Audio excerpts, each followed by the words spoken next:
Alors, on va répondre à une question. C'est une question de Katia de Lutre qui se demande comment mettre sa bouche en évidence avec du maquillage. Et pour répondre à cette question, évidemment, on va retrouver Anouchka, notre spécialiste make-up. Bonjour Anouchka, alors on va répondre ensemble à la question évidence par le maquillage.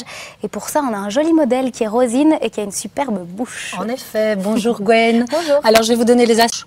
Est-ce qu'elle est ourlée, fine? Est-ce qu'elle est dissymétrique ou en revanche extrêmement bien dessinée? Et tous ces petits éléments-là vont donner une direction. Sortir, danser, aller au resto ou au théâtre, que pour aller en cours ou faire une course en ville. Mais donc Voilà. la forme de la bouche, pour commencer, ça va donner une indication sur la manière de la maquiller. Alors que le foncé, il creuse, il affine. Donc Voilà. si on a une grande bouche, on met plutôt du foncé.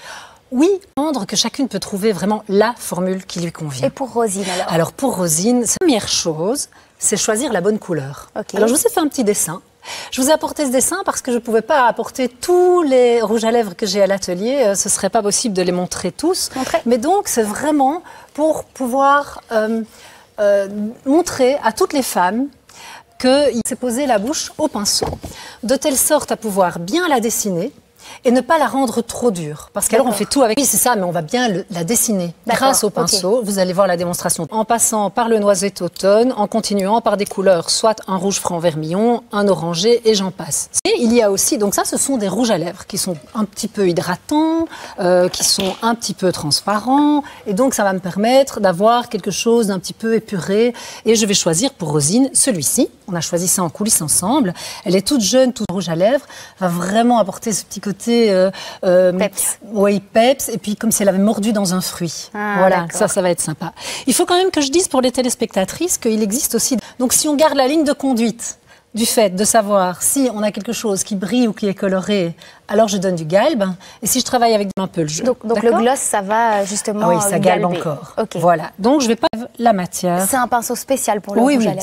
Oui, c'est un pinceau spécial de maquillage, spécifiquement adapté pour la matière.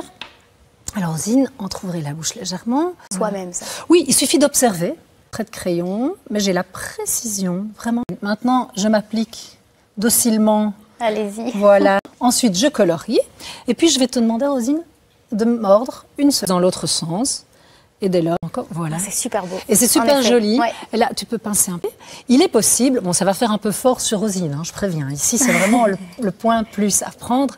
Il est possible de prendre un peu. D'accord. Super, merci beaucoup. Et maintenant, on a un super résultat. Ça fait mal avec cette pince à épiler. Je n'ai pas vraiment confiance, Gwen. Est-ce que vous n'auriez pas quelque chose de plus doux, mon cher Julien? Oui. Ça vous fait rire, évidemment. Parce que vous ne l'avez pas. Je vous arrache la peau. Hein. Laissez tomber, laissez tomber. Si vous n'y arrivez pas à la maison, comme Gwen visiblement, ou si c'est vraiment trop délicat, je vous conseille le cataplasme au savon noir. Okay. Alors prenez un bon savon noir à base d'huile d'olive du commerce. Hein. Le savon noir, ça sert à nettoyer toutes les surfaces. Mais dans ce cas-ci, mettez-en une petite quantité. C'est-à-dire, si vous voulez, le but c'est de faire un cataplasme, donc de recouvrir l'écharde. Vous ne seriez pas resté un peu trop à Marseille, vous, cet été-ci? Vous trouverez que j'ai trop pris l'accent de Marseille. N'arrêtez pas de parler comme ça. C'est le soleil que j'ai dans le cœur. On dirait Johnny Hallyday. Et le savon noir, U en ou. le savon noir, c'est marseillais aussi à la base. Alors regardez, vous êtes assez généreux sur l'écharde. Hein, vous mettez un cataplasme, donc il faut que ça recouvre. Vous recouvrez, c'est le soir bien sûr qu'on va faire ça. Oui. Vous recouvrez avec, par exemple, comme moi ici, une gaze et un petit sparadrap. Je vais le tenir, Julien. Oh, vous êtes gentil. Vous voyez, si on était à la maison, on serait de très bons parents Mais pour vous. Mais vous me faites mal. Hein. Oh, j'aimerais bien être votre maman. Oh, ça c'est bizarre, il faudra en parler à Alexandra Hubin. Une question de Gwen de Bruxelles. Voilà, comment faire pour devenir la maman d'Adrien? Alors, vous allez dormir avec ce cataplasme. Le savon noir étant émollient et assainissant à la fois va vous permettre le lendemain matin de décoller réellement, vraiment, l'écharpe sera sortie toute seule. Ah ouais. Oui, alors ça c'est dans le meilleur des cas bien sûr, mais vous ne risquez rien. Au pire, si ça n'a pas marché, vous repartez sur la petite pince. Vous avez souvent votre écharpe qui sort tout seul? Mon écharpe qui sort tout seul. Vous savez que je mets toujours des gants en velours dans tous mes travaux. Bah oui. Et de se faire des massages. Et de se faire des massages. Alors Alexandra nous a donné des astuces avec de l'huile de massage notamment, mais je suis sûre que vous, Julien, vous avez un petit truc à vous.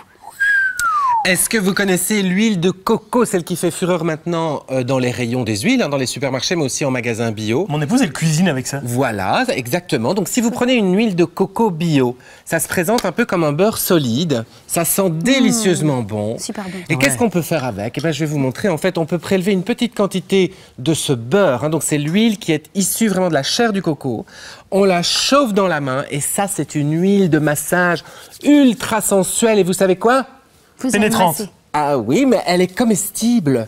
Donc en ouais, fait, bah oui, par parce que- exemple, Ah, ça, je sais, on peut lors d'une séance de massage, vous pouvez tout à fait vous voyez ce que je veux dire, en mettre du vôtre. Et ce qu'on peut souligner, Adrien, aussi sur l'huile de coco, Souligné seulement. eh bien, c'est qu'elle peut servir de lubrifiant Ah oui. à l'occasion, D'accord. mais elle n'est pas compatible avec les préservatifs parce que c'est quand même une huile végétale. Mais c'est rigolo. C'est assez amusant, ça sent trop effectivement. bon. Merci Julien pour cette petite Merci. astuce, l'huile de coco.